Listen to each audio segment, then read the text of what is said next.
আজকে শেয়ার করছি কাঁচা কলার চিপস। আমরা তো অনেক রকম চিপসই খেয়ে থাকি, আর বাচ্চারা তো সবসময় চিপসের বায়না করেই থাকে। তাই আমরা চাইলেই এভাবে স্বাস্থ্যকর উপায়ে কাঁচা কলার চিপস বানিয়ে দিতে পারি। আর এই চিপস অনেক টেস্টি আর ক্রিস্পি হয়। এই চিপস বানানোর জন্য আমি এখানে নিয়েছি 3টা কাঁচা কলা। এখন এই কাঁচা কলাগুলোর খোসা ছাড়িয়ে নেব। আমি এই কাজটি করছি বটি দিয়ে, আপনারা চাইলে ছুরি দিয়েও করতে পারেন। খোসা ছাড়ানো হয়ে গেলে এগুলোকে পাতলা স্লাইস করে কেটে নেব। যতটা পাতলা করতে পারবো ততটাই ক্রিস্পি হবে। তারপর পরিষ্কার পানি দিয়ে ধুয়ে নেব।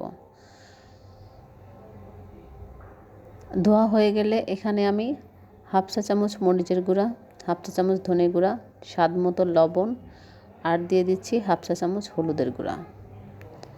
তারপর সবগুলো উপকরণ একসাথে সুন্দর করে মাখিয়ে নেব।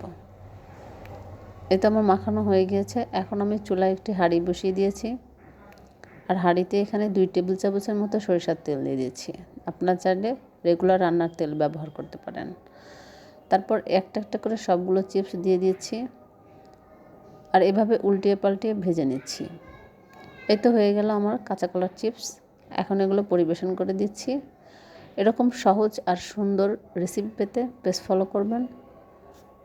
সাথে থাকার জন্য সবাইকে ধন্যবাদ। আল্লাহ হাফেজ।